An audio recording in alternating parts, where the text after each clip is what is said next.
गौतम बुद्ध की एक प्रेरणादायक कहानी है जिसे क्रोध पर नियंत्रण के रूप में जाना जाता है। यह कहानी हमारे जीवन के लिए गहरी शिक्षा देती है। एक बार गौतम बुद्ध अपने शिष्यों के साथ एक गांव से गुजर रहे थे। उस गांव में कुछ लोग बुद्ध की शिक्षाओं को पसंद नहीं करते थे क्योंकि उनके विचार और विश्वास पुराने रीति रिवाजों और परंपराओं से मेल नहीं खाते थे। उन लोगों में से एक व्यक्ति ने बुद्ध को अपमानित करने का निश्चय किया। जब बुद्ध और उनके शिष्य गांव में पहुंचे तब वह व्यक्ति उनके पास आया और उन्हें बुरी तरह से अपशब्द कहने लगा।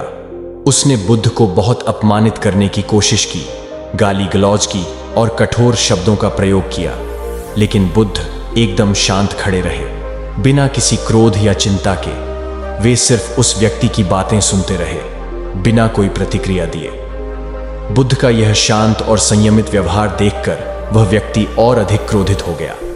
वह और अधिक बुरा भला कहने लगा, लेकिन बुद्ध के चेहरे पर कोई बदलाव नहीं आया। अंत में जब उस व्यक्ति ने थककर अपनी सारी बातें कह दी और शांत हो गया, तब बुद्ध ने मुस्कुराते हुए उससे पूछा, भाई, क्या मैं तुमसे एक सवाल पूछ सकता हूं? वह व्यक्ति थोड़ा चौंक गया, लेकिन उसने जवाब दिया, हां, पूछो।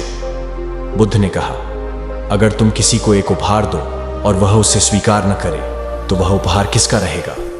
वह व्यक्ति थोड़ा सोचने लगा और फिर उत्तर दिया, अगर वह व्यक्ति उपहार को स्वीकार नहीं करता तो वह उपहार मेरा ही रहेगा।